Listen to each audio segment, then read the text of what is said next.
اور شام کو یا رات میں اولی الامر کی اطاعت کرو. جی یا مثلا نوجوانی میں اللہ کی اطاعت کرو، جوانی میں رسول کی اطاعت کرو، بڑھاپے میں اولی الامر کی اطاعت کرو. بلکہ ایک مسلمان کو، ایک ایمان لانے والے کو ہر لمحہ ہر گھڑی اللہ کی اطاعت بھی کرنا ہے، رسول کی اطاعت بھی کرنا ہے اور اولی الامر کی اطاعت بھی کرنا ہے. سبحان تو اللہ. اب جب تینوں اطاعتیں انسان کو ایک وقت میں کرنا ہے تو میں سمجھتا ہوں کہ اس کو سمجھنے کے لیے کسی کتاب کو پڑھنے کی ضرورت نہیں ہے یا نقلی دلائل کی طرف نگاہ کرنے کی ضرورت نہیں ہے. آدمی تھوڑی سی عقل استعمال کرے تو بات خود سمجھ میں آ جاتی ہے کہ جب اللہ کے ساتھ رسول کی اطاعت واجب ہے جی تو رسول ایسا ہونا چاہیے کہ جو وہی حکم دے جو اللہ کا حکم ہے، جزاک اور اللہ. جب رسول کی اطاعت کے ساتھ اولی الامر کی اطاعت واجب ہے تو پھر اولی الامر بھی ویسا ہی ہونا چاہیے جیسا رسول ہے، اور اولی الامر کا حکم ویسا ہی ہونا چاہیے جیسے رسول کا حکم ہے. اب عام طور پر لوگوں نے اولی الامر کے جو معنی بیان کیے وہ یہ بیان کیے کہ اولی الامر کا مطلب ہے بادشاہ وقت، حاکم وقت. اب میں سمجھتا ہوں کہ اگر حاکم وقت کو اولی الامر سمجھ لیا جائے تو دنیا میں مختلف قسم کے بادشاہ گزرے بھی ہیں، اور اس وقت بھی آپ بادشاہ کہیں یا حکمراں کہیں یا فرما روا کہیں، جو بھی لفظ آپ استعمال کریں تو تمام لوگ دنیا میں آپ کو نظر آئیں گے. تو جتنے لوگ اس وقت فرما روا ہیں یا جن کے پاس عنان حکومت ہے، جو حکومت کر رہے ہیں، تو وہ سارے کے سارے لوگ وہ ہیں کہ جو اپنی مرضی سے، اپنی منشا کے اعتبار سے یا اپنے بنائے ہوئے قوانین کے اعتبار سے احکامات صادر کرتے ہیں. تو اب ظاہر سی بات ہے کہ ان کا ہر حکم وہ حکم نہیں ہوتا جو رسول کا حکم ہو، اور نہ وہ حکم ہوتا ہے کہ جو اللہ کا حکم ہو. لہٰذا ضرورت ایسے لوگوں کی ہے کہ جن کا کردار رسول کے کردار جیسا ہو، جن کا فعل رسول کے فعل جیسا ہو، جن کا قول رسول کے قول جیسا ہو، جن کا حکم رسول کے حکم جیسا ہو. ہم سارے مسلمانوں کو چیلنج کرتے ہیں کہ تم اولی الامر کسی کو بھی کہو، چاہو تو جو ائمہ اربعہ گزرے ہیں ان کو اولی الامر کہہ لو، چاہو تو اصحاب کو اولی الامر کہہ لو، چاہو تو بادشاہان وقت کو اولی الامر کہہ لو، چاہو تو خلفائے بنی امیہ کو اولی الامر کہہ لو، چاہو تو خلفائے بنی عباس کو اولی الامر کہہ لو. ہمیں کوئی اعتراض نہیں، لیکن پیغمبر کا کوئی ایک قول کسی کے سلسلے میں بھی ہم کو یہ دکھا دو کہ یہ ہمارے جیسے ہیں یا ہم ان کے جیسے ہیں، یا یہ ہم سے ہیں اور ہم ان سے ہیں. اگر اس طرح کا کوئی قول ملتا ہے تو صرف معصومین کے لیے ملتا ہے، جیسا کہ ابھی آپ نے فرمایا کہ پیغمبر نے فرمایا کہ اولنا محمد و اوسطنا محمد و آخرنا محمد و کلنا محمد، کہ ہمارا اول بھی محمد ہے، ہمارا اوسط بھی محمد ہے، ہمارا آخر بھی محمد ہے، اور ہم سب کے سب محمد ہیں. اور دیکھیں اس میں ہمارے پاس ایک دلیل ہے جو ہم آپ کی خدمت میں عرض کرنا چاہیں گے کہ پیغمبر کی آنکھ بند ہونے کے بعد جب 3 ادوار گزر گئے تو 3 ادوار گزرنے کے بعد جب لوگوں نے مولا علی کے پیچھے نماز پڑھی اور مولا علی کے ہاتھ میں عنان حکومت آئی اور مولا علی نے نماز پڑھائی، تو یہ ہمارے یہاں نہیں لکھا ہے بلکہ صحاح ستہ میں یہ واقعہ موجود ہے کہ جب لوگوں نے مولا علی کے پیچھے نماز پڑھی تو جب مسجد سے باہر نکلے تو یہ کہتے ہوئے نکلے کہ آج ویسی نماز پڑھی ہے جیسی محمد کے پیچھے پڑھا کرتے تھے، جیسے رسول کے پیچھے پڑھا کرتے تھے. تو اس کا مطلب یہ ہوا کہ مولا علی کی نماز کا طریقہ رسول کی نماز کا طریقہ ہے. تو بس 1400 سال سے ہم یہی کہتے چلے آ رہے ہیں کہ ہم کسی کی توہین نہیں کرنا چاہتے، لیکن رسول کے بعد اطاعت صرف اور صرف اسی کی جائے گی کہ جس کا انتخاب اللہ نے کیا ہو، جس کا اعلان رسول نے کیا ہو. جزاک اللہ، جزاک اللہ خیرہ. اب سرکار سوال یہیں سے دوسرا یہ ہے کہ رسول اللہ، ختم رسول کا ہر ایک مسلمان جو ہے قائل ہے، اس کے بعد کیا ضرورت تھی کہ ائمہ طاہرین کو بھی اس دنیا میں لایا جائے تاکہ یہ سلسلہ آگے بڑھتا رہے؟ یہ ضرورت اس بات کی تھی کہ اللہ نے انسان کی ہدایت کا مکمل طور پر انتظام اور اہتمام کیا ہے. رسول اللہ تک آتے آتے یا رسول اللہ کی زندگی میں غدیر کے میدان میں دین مکمل ہو گیا. اب جب دین مکمل ہو گیا تو اب دین کی حفاظت کی ذمہ داری بھی اللہ کی ہے کہ یہ دین قیامت تک باقی رہے، اور جو پیغامات رسول پہنچا چکے ہیں ان کو امپلیمنٹ ان کا کیا جائے اور ان کو لوگوں تک پہنچایا جائے اور ان کی حفاظت کی جائے. لہذا رسول کے بعد ایک ایسے معصوم سلسلے کی ضرورت تھی کہ جو قیامت تک اس دین کو باقی رکھے، اور اگر لوگوں کے درمیان کسی قسم کا اختلاف ہو تو ایک ایسا صاحب عصمت سلسلہ ہو جس کی طرف اختلافات کو دور کرنے کے لیے رجوع کیا جا سکے. لہذا امامت کی ضرورت ہمارے سامنے آتی ہے، اور یہ تو سب نے لکھا ہے، اور کوئی ایسا فرقہ نہیں ہے کہ جس کے علماء نے تحریر نہ کیا ہو کہ پیغمبر اسلام نے فرمایا کہ میرے بعد میرے 12 جانشین ہوں گے، میرے 12 خلفاء ہوں گے، اور پیغمبر نے یہ بھی فرمایا کہ ان میں جو آخری ہوگا وہ اس وقت دنیا میں آئے گا کہ جب دنیا ظلم و جور سے بھر جائے گی، اور وہ دنیا کو عدل و انصاف سے اسی طرح سے بھر دے گا جیسے وہ ظلم و جور سے بھری ہوئی ہوگی، اور ساتھ ساتھ یہ بھی فرمایا کہ وہ ہم اہل بیت میں سے ہوگا۔ تو بس عزیزوں، ہم یہی کہنا چاہتے ہیں کہ سارے مسلمانوں کی سمجھ میں یہ بات آ جانا چاہیے کہ جب 12واں اہل بیت میں سے ہوگا تو پھر پہلا اور دوسرا اور تیسرا اور چوتھا اور باقی ائمہ باہر سے نہیں آئیں گے، بلکہ وہ بھی اہل بیت میں ہی سے ہوں گے۔ جی، اب سرکار کیونکہ ہم آج کی جو نشست ہے وہ ہم امام ہشتم کے بارے میں، امام علی رضا علیہ السلام، تو ظاہر سی بات ہے کہ بہت ساری چیزیں کی ہیں کہ جو خود ناظرین بھی بہت بہتر طریقے سے جانتے ہیں، لیکن ہم جو سوال ہے وہ یہ ہے کہ امام علی رضا علیہ السلام کی والدہ کون تھی اور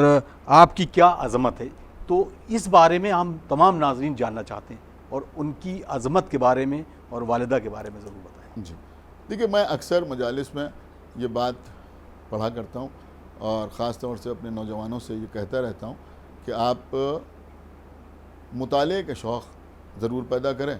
اور تھوڑا سا وقت مذہبی مطالعے کے لیے اپنی مصروف زندگی میں ضرور نکالیں، اور اس کے لیے میں اکثر کچھ ایسے جملے ضرور کہتا ہوں کہ لوگوں میں کچھ تحریک پیدا ہو اور وہ پڑھیں اور مطالعہ کریں، اور خاص طور سے ہندوستان اور پاکستان میں رہنے والے جو افراد ہیں ان سے میں ہمیشہ یہ گزارش کرتا ہوں کہ آپ کچھ پڑھیں یا نہ پڑھیں، لیکن کم سے کم اردو ضرور پڑھیں، اس لیے کہ ابھی ماشاءاللہ اردو میں کافی سرمایہ ہمارے یہاں موجود ہے، کم سے کم اتنا سرمایہ ضرور ہے کہ ایک عام انسان مذہبی معلومات حاصل کر سکتا ہے۔ تو جہاں تک ہمارے تمام ائمہ کی امہات کا تعلق ہے، تو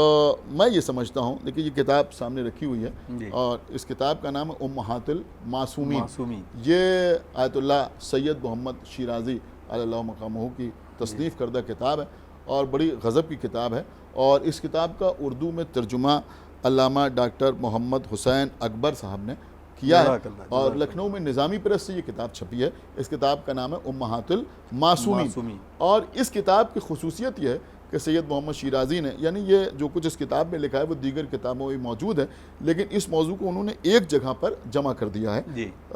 اگر میں وقت خیال میں برباد نہیں کر رہا ہوں تو میں آپ کی خدمت میں عرض کرنا چاہتا ہوں کہ اس کتاب کا انٹروڈکشن اس لیے ضروری ہے کہ ہو سکتا ہے کوئی پڑھے اور لوگوں میں اس کی تحریک پیدا ہو جائے، تو ضرورت ہے۔ بہترین کتاب انہوں نے لکھی ہے امہات المعصومین۔ میں عرض یہ کرنا چاہوں گا کہ اس میں انہوں نے شروعات کی ہے جناب آمنہ سے، یعنی پیغمبر اسلام کی والدہ گرامی سے، اور اس کے بعد جناب فاطمہ بنت اسد، اور پھر جناب خدیجۃ الکبریٰ جو بی بی فاطمہ زہرا کی والدہ ہیں، اور پھر خود بی بی فاطمہ زہرا جو سرکار سید الشہداء امام حسین علیہ السلام اور سرکار سبط اکبر کی والدہ ہیں، اور لے کے چلے ہیں، اور جناب نرجس خاتون تک، یعنی تمام جتنی بھی امہات المعصومین ہیں ان کا تذکرہ بڑی تفصیل کے ساتھ انہوں نے اس کتاب میں کیا ہے، یعنی جو بکھرا ہوا مواد ہے، جو بکھری ہوئی چیزیں، ان کو انہوں نے ایک جگہ کے اوپر جمع کر دیا ہے۔ تو اگر آپ اس کتاب کو پڑھیں، اور اگر کوئی چاہے تو اس کتاب کا ہندی یا دیگر زبان میں ٹرانسلیشن کرا دے، تب بھی لوگوں کے بہت کام آ سکتی ہے۔ تو اس کتاب میں بھی انہوں نے بہت سی چیزیں لکھی ہیں، اس کے علاوہ یہ بحار الانوار رکھی ہے، اور دیگر کتابیں ہیں، مثلا علامہ ابن شہراشوب کی مناقب آل ابی طالب ہے، یا اصول کافی میں کتاب حجت ہے۔ ان تمام کتابوں میں ہمارے ائمہ طاہرین کی جو امہات ہیں، یعنی کہ جو مائیں ہیں، ان کا تذکرہ کیا گیا ہے۔ تو امام رضا علیہ السلام کی جو والدہ ہیں ان کے کئی ایک نام کتابوں میں موجود ہیں۔ کئی نام ہونے کا یہ مطلب نہیں ہے کہ لوگوں میں اختلاف ہے کہ ماں یہ تھیں یا یہ تھیں یا یہ تھیں، بلکہ بڑے بڑے گھروں میں جو بیویاں ہوتی تھیں ان کو اکثر ایک نہیں بلکہ کئی ناموں سے پکارا جاتا تھا۔ لقب بھی ہوا کرتے تھے، اور کنیت بھی ہوا کرتی تھی، لقب بھی ہوتے تھے، کنیت بھی ہوتی تھی۔ تو ان بیوی کا، چونکہ آپ نے لقب کہا لہذا میں عرض کروں، تو ان بیوی کا لقب، اور وہ لقب جو ہے وہ معصومین کی طرف سے دیا جاتا تھا، یعنی کہیں الگ سے نہیں آتا تھا، بلکہ کوئی معصوم لقب عطا کرتا تھا۔ تو امام رضا علیہ السلام کی والدہ کا لقب جو امام موسیٰ کاظم علیہ السلام نے آپ کو عطا فرمایا وہ ہے طاہرہ، آپ کا لقب ہے طاہرہ، اور آپ کی کنیت ام الولد بھی ملتی ہے، اور آپ کی ایک کنیت ام البنین بھی ملتی ہے۔ دیکھیں یہ ام البنین سرکار قمر بنی ہاشم حضرت عباس کی والدہ جن کا نام فاطمہ کلابیہ تھا، ان کی کنیت بھی ام البنین ہے، یعنی بیٹوں کی ماں، اور ان بی بی کی کنیت بھی ام البنین ملتی ہے۔ اس کے علاوہ نام ملتے ہیں، بی بی کا نام نجمہ بھی ملتا ہے، اور خاص طور سے سید محمد شیرازی اعلیٰ مقامہ نے اسی نام کے اوپر زیادہ زور دیا ہے کہ بی بی کا نام نجمہ خاتون تھا۔ اس کے علاوہ خیزران بھی آپ کو کہا جاتا تھا، تو نوبیہ بھی آپ کو کہا جاتا تھا، تو یہ سارے نام جو تھے یہ بی بی کے تھے۔ اور بی بی بڑی باعظمت بی بی تھیں، یعنی اپنے زمانے کی بہترین عالمہ اور زاہدہ عبادت گزار بی بی تھیں، اور ایسی عبادت گزار بی بی تھیں۔ دیکھیے کچھ باتیں ایسی ہیں جو میں سمجھتا ہوں کہ بہت کم بیان ہوتی ہیں مجالس میں، اس لیے کہ مجالس یا محافل کا مزاج کچھ اور ہوتا ہے۔ اب یہاں کیونکہ ہم فن خطابت نہیں دکھا رہے ہیں بلکہ گفتگو کر رہے ہیں، لہٰذا بہت سی چیزیں آپ کی خدمت میں عرض کر رہے ہیں کہ کچھ چیزیں ایسی ہیں جیسے جناب فاطمہ بنت اسد، تو جناب فاطمہ بنت اسد نے جناب ابو طالب سے بھی بیان کیا اور پیغمبر اسلام سے بھی بیان کیا کہ میرے شکم میں جو بچہ ہے وہ مجھ سے بات کرتا ہے، مجھ سے گفتگو کرتا ہے۔ یہ مولا کائنات کے سلسلے میں کہ وہ بچہ مجھ سے گفتگو کرتا ہے۔ اور اگر آپ امام زمانہ علیہ الصلوۃ والسلام کے سلسلے میں مطالعہ کریں تو آپ کو وہاں بھی ملے گا کہ جناب نرجس خاتون نے بھی یہ کہا کہ اب میرے شکم میں جو بچہ ہے وہ آیات قرآنی کی تلاوت کرتا ہے، جزاک اللہ، آیات قرآنی کی تلاوت کرتا ہے۔ سبحان اللہ۔ اسی طرح سے ان بی بی کے لیے بھی یہ ملتا ہے کہ ان بی بی نے امام موسیٰ کاظم علیہ الصلوۃ والسلام سے فرمایا کہ میرے شکم میں جو بچہ ہے وہ مجھ سے گفتگو کرتا ہے، میرے شکم میں جو بچہ ہے وہ آیات قرآنی کی تلاوت کرتا ہے۔ اب سرکار ایک سوال ہے کہ چھٹے امام امام جعفر صادق علیہ السلام، آپ جد امجد ہیں، آپ کی ولادت کے وقت چھٹے امام امام جعفر صادق موجود تھے علیہ السلام؟ نہیں، امام جعفر صادق علیہ السلام موجود نہیں تھے، بلکہ جس سال امام جعفر صادق علیہ السلام کی شہادت ہوئی اسی سال امام علی رضا علیہ السلام دنیا میں تشریف لائے، 148 ہجری میں۔ عام طور پر جو بیان ہوتا ہے وہ 148 ہجری میں امام دنیا میں تشریف لائے، اور 203 ہجری میں ہمارے 8ویں امام کی شہادت ہوئی۔ اسی لیے آپ کی عمر شریف دنیا میں ظاہری طور پر 55 سال بیان کی گئی ہے۔ تو جس وقت امام کی ولادت ہوئی تو کچھ مہینے پہلے امام جعفر صادق علیہ السلام کی شہادت ہو گئی تھی۔ اور جو تاریخ ہمارے یہاں رائج ہے اگر اسی کو تسلیم کیا جائے، یعنی ذیقعد کی 11 تاریخ چونکہ ہمارے یہاں رائج ہے امام رضا علیہ السلام کی ولادت کے طور پر، اور یہی مصدقہ ہے، اور امام جعفر صادق علیہ السلام کی شہادت 15 شوال کو ہے، تو اس اعتبار سے تقریباً 1 مہینے کے بعد امام علی رضا علیہ السلام دنیا میں تشریف لائے۔ لیکن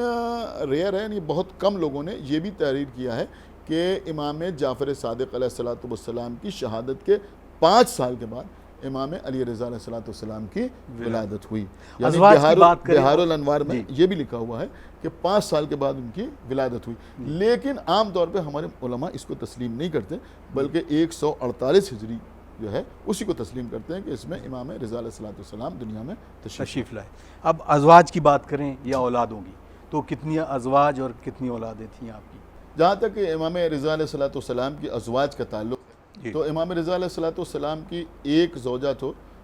مامون رشید کی بیٹی تھی، مامون رشید نے اپنی بیٹی کی شادی بھی امام رضا علیہ السلام سے کی، اور آپ کی ایک زوجہ جناب سبیکہ خاتون تھی جن سے امام محمد تقی علیہ السلام دنیا میں تشریف لائے۔ تو عام طور پر جو بیان ہوا ہے تو وہ یہی بیان ہوا ہے کہ امام رضا علیہ السلام کے ایک ہی بیٹے تھے، امام محمد تقی علیہ السلام، لیکن بہار الانوار میں علامہ مجلسی نے کچھ اور بیٹوں کا تذکرہ بھی کیا ہے، یہ بہار الانوار میرے سامنے ہے، مثلا محمد القانع، حسن، جعفر، ابراہیم، حسین،